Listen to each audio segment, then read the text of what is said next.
नमस्कार विद्यार्थी मित्रांनो, आज आपण इयत्ता 6वीचं गणित पाहणार आहोत। आपला विभाग दुसरा आहे आणि या दुसऱ्या विभागातील आपलं हे प्रकरण 10व आहे, समीकरणे इक्वेशन्स। आता समीकरण व्हिडिओ क्रमांक 25 मध्ये आपण या प्रकरणातील प्रॅक्टिस सेट 26 अभ्यासणार आहोत। समीकरण म्हणजेच काय, तर गणिती भाषेत तुम्ही अनेक गणिती क्रिया करत असताना बेरीज, वजाबाकी, गुणाकार, भागाकार केलेला आहे। बरोबर समानतेचं चिन्ह तुम्हाला माहित आहे। तर या समानतेच्या चिन्ह किंवा बरोबर चिन्हाची डावी बाजू आणि उजवी बाजू जेव्हा तयार होते ते समान येतं, त्याला समीकरण असं म्हटलं जातं। तेच आता सेमी मध्ये सांगायचं झालं तर तुम्ही गणितीच्या ज्या क्रिया आहेत म्हणजेच आपल्या different operations, multiply, plus, minus, divided, equal की या ज्या क्रिया करत असताना left and right side equal जेव्हा तयार होतात तेव्हा त्याला आपल्याला इक्वेशन समीकरण असं म्हटलं जातं। नेमकं समीकरण म्हणजे काय, what is mean by equations, तर मराठी मीडियमच्या विद्यार्थ्यांनी समीकरण म्हणजे काय, तर बघा गणिती भाषेत बरोबर हे चिन्ह वापरून डाव्या आणि उजव्या बाजूच्या गणिती क्रिया करून आलेल्या संख्या समान आहेत हे दाखवतो। अशा समानतेला समीकरण असं म्हटलं जातं। आता सेमीचे स्टुडंट हेच तुम्हाला व्याख्या कशी सांगता येईल। In mathematics, the sign of equality shows that the numbers on both each sides are equal. They may be the result of different operations on the left and right hand sides. Such an expressions of equality is called an equations. नेमकं समीकरण म्हणजे काय हे आता आपण अभ्यासलेलं आहे की समीकरणात जे बरोबर चिन्ह आहे ते बरोबर चिन्हाची डावी बाजू आणि उजवी बाजू left and right side is equal, दोन्ही बाजू समान असतात। आता हे कसं आपण, आता हा जो आपला प्रॅक्टिस सेट 26 आहे त्यावरून आपण समजून घेऊया। आता ह्या प्रॅक्टिस सेट 26 मध्ये तुम्हाला जो क्वेश्चन आहे तो क्वेश्चन काय आहे, तर बघा मराठी मीडियमचे विद्यार्थी आपला क्वेश्चन पहिला आहे, हा एकच क्वेश्चन आहे। तर हा जो क्वेश्चन आहे तो काय आहे, खाली दोन ओळीत वेगवेगळ्या गणिती क्रिया दिल्या आहेत, त्यांच्यापासून मिळणाऱ्या संख्या शोधून समीकरणे तयार करा। सेमीचे स्टुडंट तुमचा question, different mathematical operations are given in the two rows below. Find out the number you get in each operation and make equations. आता इथे काही तुम्हाला संख्या दिलेल्या आहेत। प्रथम काय करते की मी या संख्या फळ्यावर लिहिते, ज्या संख्या दिलेल्या आहेत त्या संख्या मी लिहिते आणि मग कोणत्या दोन संख्या किंवा समीकरण कसं तयार करायचं ते आपण पाहूया।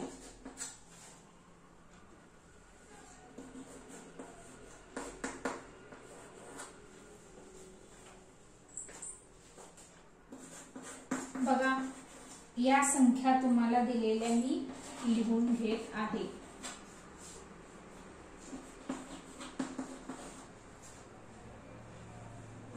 -2। आता या तुम्हाला दिलेल्या संख्यावरून तुम्हाला समीकरण तयार करायचे किंवा समीकरण म्हणजे काय, तर समीकरणाच्या दोन बाजू, मग दोन बाजू कशा तयार होतील म्हणजेच त्या जोड्या आपल्याला सांगायच्या आहेत। म्हणजे समीकरणाची डावी बाजू आणि उजवी बाजू आपल्याला बरोबर आली पाहिजे। आता हे तुम्हाला समीकरण काही गणित दिलेले आहे। आता बघा काय इथं 16/2, 16/2, तर या याचा आपल्याला आन्सर उत्तर काय येते 8 येते. 16/2 म्हणजे 8 येते. आता हेच 8 उत्तर कोणत्या दुसऱ्या संख्येचे येते ते आपल्याला शोधून काढायचं. आता तुम्ही येथून ती संख्या शोधून काढायची. आता 5 दुनी 10 येणार आहे, 9 अधिक 4 13 येणार आहे. इथं बघा 10 वजा 2 8 उत्तर येते. 10 - 2 8 येते. म्हणजेच हे 8 आणि हे 8 इक्वल म्हणजे समीकरण 8 बरोबर 8 हे जर आपण दोन जर या संख्या घेतल्या तर आपलं समीकरण तयार होते. म्हणजेच आपलं समीकरण कसं तयार होणार आहे. आता समीकरणाच्या जर सांगितलं तर 16/2 बरोबर 10 - 2 हे आपलं समीकरण तयार झालं. समीकरण म्हणजे हे बरोबर चिन्ह आणि या बरोबर चिन्हाच्या डावी बाजू आणि उजवी बाजू हे समान आल्या पाहिजेत. म्हणजेच ह्याची उत्तर समान आली पाहिजेत. म्हणजेच ह्याची उत्तर बघा 16/2 8 आणि 10 - 2 8. 8 बरोबर 8 हे समान आलेलं आहे. तर अशा पद्धतीचे हे आपल्याला जोड्या शोधून काढायच्या आहेत. 16 / 2 is equal 10 - 2.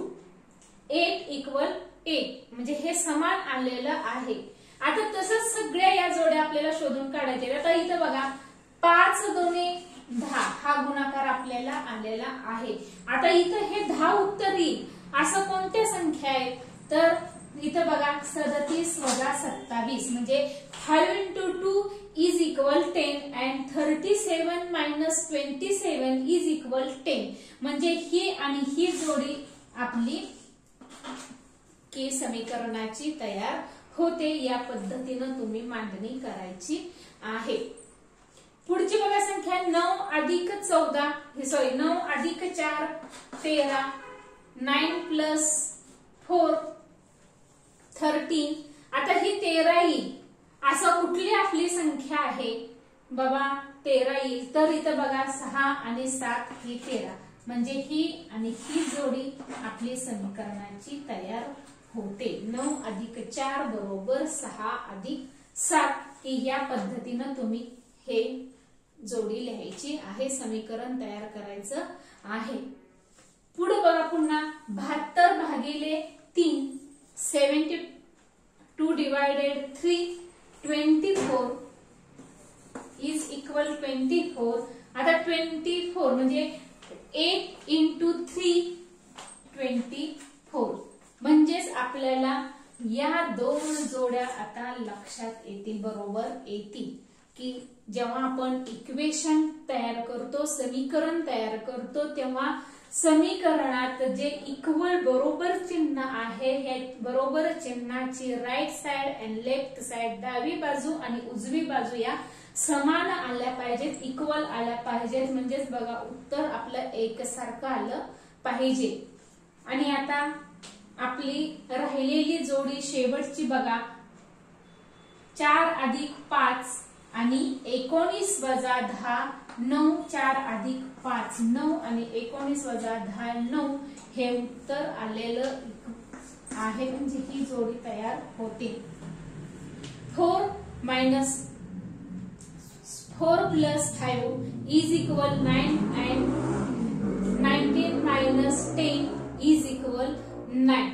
तर अशा पद्धतीने ह्या जोड्या तुम्हाला शोधून काढायच्या आहेत आणि अशा पद्धतीने ही मांडणी तुम्ही अशी समीकरणाच्या रूपात लिहायची आहे. मी तर एक करून दाखवलेलं आहे, बाकी सगळे तुम्ही अशा स्वरूपात लिहिलं तर अतिउत्तम होणार आहे.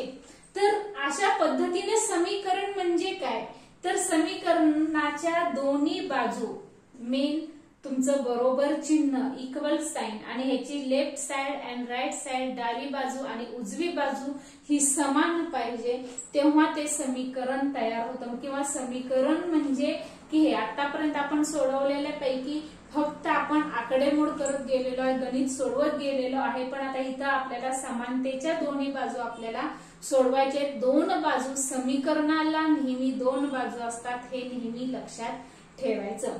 तर अशा पद्धतीनं आपलं बाबा समीकरण म्हणजे काय आणि हा जो आपला प्रॅक्टिस सेट 26 आहे तो आपला हा प्रॅक्टिस सेट संपलेला आहे.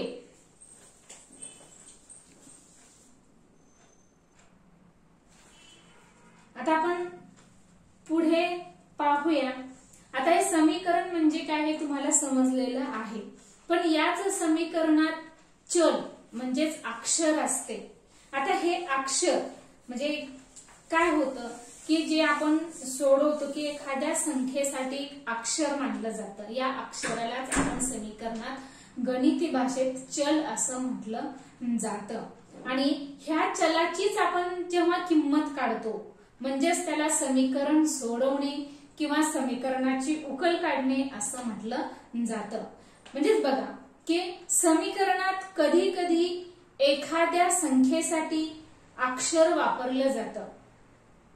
यानं का ते समीकरण संतुलित राहील अशी त्या अक्षराची किंमत शोधायची असते किंवा याच अक्षराला की चल असं म्हटलं जातं. आणि दुसरं म्हणजे चलाच्या ज्या किमतीने समाधान होते किंवा समीकरण संतुलित राहते त्या किमतीला समीकरणाची उकल असं म्हटलं जातं. म्हणजेच काय तर समीकरण ज्या किमतीनं समीकरण बरोबर होतं, समीकरणाची डावी बाजू बरोबर समीकरणाची उजवी बाजू हे समान येतात म्हणजेच संतुलन तयार होतं, त्याला समीकरणाची उकल किंवा समीकरणाची किंमत असंही म्हटलं जातं. म्हणजे समीकरण सोडवणे म्हणजे समीकरणातील चलाची किंमत काढणे म्हणजेच त्याची उकल शोधणे होय. म्हणजेच काय तुम्हाला प्रश्न कसाही विचारला जातो की समीकरणाची उकल काढा, समीकरण सोडवा, चलाची किंमत काढा, काहीही झालं तरी तुम्हाला एकच क्रिया करायची आहे. सेमीचे स्टुडंट आता हेच तुम्ही कसं म्हणणार बघा. In an equation, a letter is sometimes used in a place of a number. In equation, a letter is sometimes used in place of a number. A value for the letter has to be found that will make the equation balance. Such a letter is called a variable. The value of the variable which balances or satisfies the equation is called the solution to the equations. To solve an equation is to find the value of the variable in the equation or to find the solution to the equations. बघा पुन्हा एकदा हे सगळं जे तुमच्या पुस्तकात dark अक्षरात लिहिलेलं आहे ते लिहायचं आहे आणि पाठांतर करायचं आहे, लक्षात ठेवायचं आहे. The value of the variable which balance or satisfy the equation is called the solution of the equations. To solve an equation is to find the value of the variable in the equations or to find the solution to the equations. म्हणजे आपण समीकरण चल म्हणजे काय, व्हरायबल means चल, समीकरणाची उकल किंवा चलाची किंमत म्हणजे काय आपण अभ्यासलेलं आहे. सेमीच्या स्टुडंटनी थोडेफार काय जे शब्द असतील, उदाहरणार्थ व्हरायबल मीन्स चल, इक्वेशन म्हणजे समीकरण, हे थोडंसं तुमच्या गणिताच्या वहीत लिहा आणि लक्षात ठेवा. हे शब्द म्हणजे तुम्हाला त्याच्या व्याख्या वगैरे डेफिनेशन समजतील. तर अशा पद्धतीनं हे आपण समीकरणाबद्दल आज या व्हिडिओमध्ये माहिती अभ्यासलेली आहोत. आज आपण इथंच थांबणार आहोत. तुम्हाला माझं मार्गदर्शन नक्कीच आवडत असेल. व्हिडिओला लाईक करा, शेअर करा आणि सबस्क्राईब करा. Thank you very much.